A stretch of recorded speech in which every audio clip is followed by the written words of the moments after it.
the resources and just go.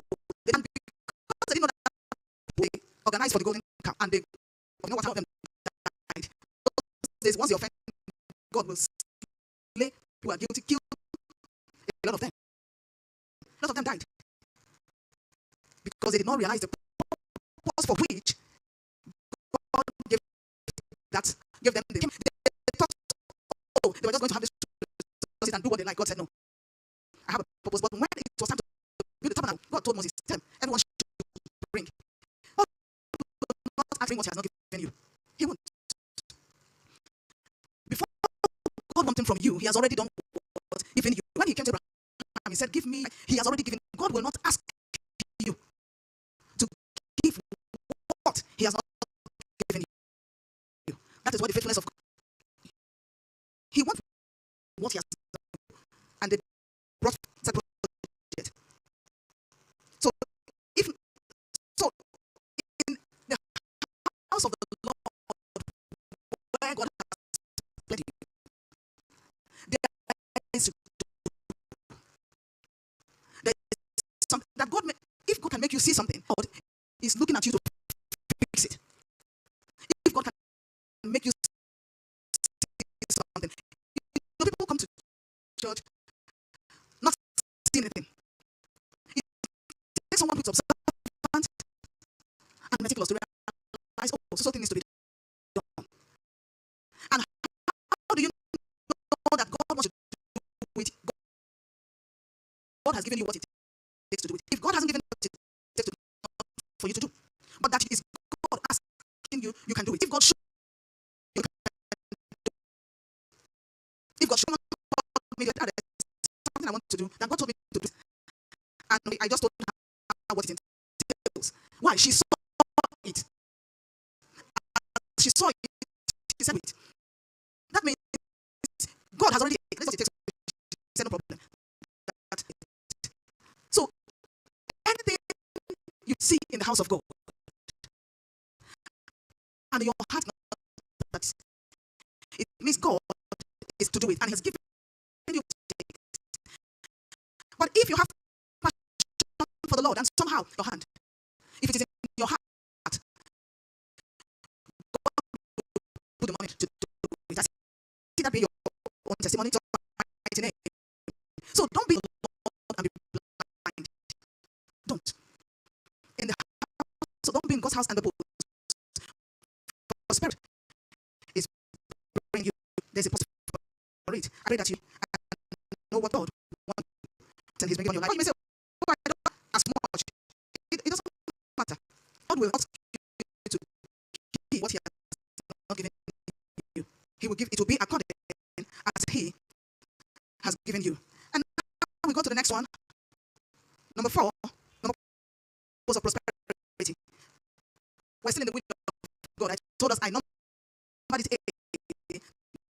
Under A you have we, and this is 4. The purpose of prosperity, number 4, Lord, to minister to the Lord. Exodus chapter 10. Exodus 26. To minister to the Lord. And Pharaoh called unto Moses and said, go ye serve the Lord. Only let your flow and your head speed. A little while with you. This is also sacrifices and burnt offerings that you may sacrifice unto the Lord our God. Our cattle also shall go with us. They shall be left behind.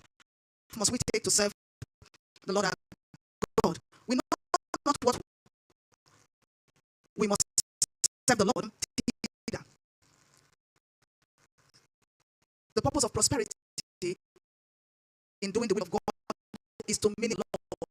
Part of the reason God prospers you is to you minister to Him with Proverbs 3 verse 9. The Lord with your substance. You to the Lord with your substance. God will not. Someone said God will not create a world that He won't be part of. And none of us. None of us. You won't create a world that's something and you don't want to be part of it. God created a world that is part of. God is giving you a blessing that He wants to be part of. So God is prospering you is for you to minister to him. You minister to the Lord. Ministry to the Lord. If you minister to the Lord, you don't love God. Some people love God by not by singing. If you can sing your songs, people sing, they shake their voice, they cry. Love God. Love for God. One of the Bible says, for God so loved the wave. For you so love to pray, you must give. You can't just that I'm okay, God. You must give, not because God led. It's not. I'm not speaking in respect of want. Not God is needy. Not because God wants to eat. There's nothing you can do for me. The God doesn't heal their mind. It's mind. So God wants everything. But you're giving God honor and making to him displeasing. So part of the God is giving you. So prosperity, you're not stingy to. You must be proud towards the Lord.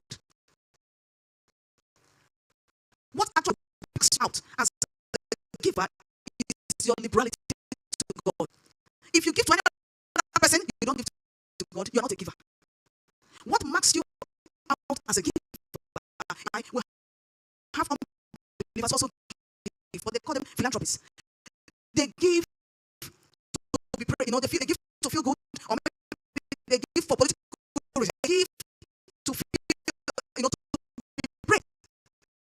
So we in the kingdom, we're not philanthropists. We are God lovers. We are lovers of God. So give to God you love, and that's if you ask God, that's life. If you exclude God, let's go to Luke 12. If you ask God out of your what inspires you, it will most likely not end well. Chapter 12, verse 1. Luke 12, 15 to 21. And he's unto them, and beware of covetousness, for he must set the abundance of things which he possessed. And he spake a parable unto them, saying, the ground of a certain rich man brought forth, and he thought within himself, saying, what shall I do? Because I have no room where to bestow my fruits. And he said, this will I do. I will hands and build greater, and all my fruits. So say to my soul, much good is laid up for many years. Take and eat, drink, and be merry. But God said unto him, thou this night be required of thee. Then whose shall those things be which thou hast provided? So is he that layeth up for himself, and is not rich. It does not towards God. If God has prospered you, it is dangerous not to be rich towards God. That if God is looking into what he has blessed you and looking at what there is nothing serious that has come from you. It is dangerous. He said, so is he rich towards God. Let me tell you one thing. If God blesses you, you're well blessed, and you're not liberal, and you're not rich towards God, God will most likely be okay. That's a very sincere truth. Most likely not being treated. If you're not towards God, if God blesses you, and God cannot fill you in his kingdom, he will most likely not be matter. Come to this man. He was there still I will do this. Look at it. He didn't even know that. Say, look at it. Make it plan. And what's the story? Jesus was trying to say that if he had been rich towards God, I would have intervened.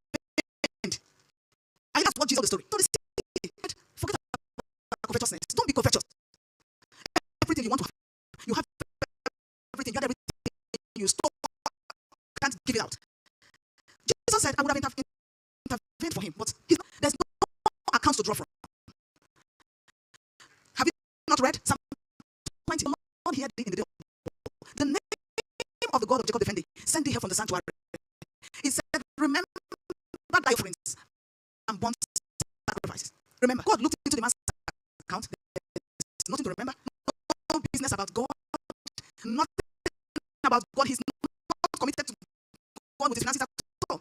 And he didn't realize that the blessing happened, and he was making plans. Whereas Satan was making plans to kill him that night. And Jesus was not telling him the story. And from the story, he didn't do anything. So the man died. He just told the story that he didn't know Satan has concluded. All those things you've amassed, who will have them? People that will have it at once. You know, the Bible said in Ecclesiastes that a man will gather wealth and gather and live for a stupid child. You know, you can gather so much. If you think that you have spent your whole life doing, you know, people have reasons why they will not serve God. And because let's say you're running around for money, you don't serve God. All that you have amassed, it may fall to the hand of a child. That is your strength. You the thing that made you not to have time for God. The thing that refused to pay attention to God. Child will blow it off in one day to help everybody. And inside the grave, it's possible for you to feel it. You will in the grave. You can't. That is not only that. All that thing you have amassed your whole life, you made enemies, you trample on, you did all kind of things and gathered. There's a very rich man that died. He had so much money. So much money, he even boasted that he would never be poor. But today, everything. So that that is making you not to give God. That will make you not to give to God. Make it now for your mighty name. But you are, this is what the purpose of the blessing God is bringing to your life is for you to minister to the Lord. You minister to him. It's not for you to consume upon your lust.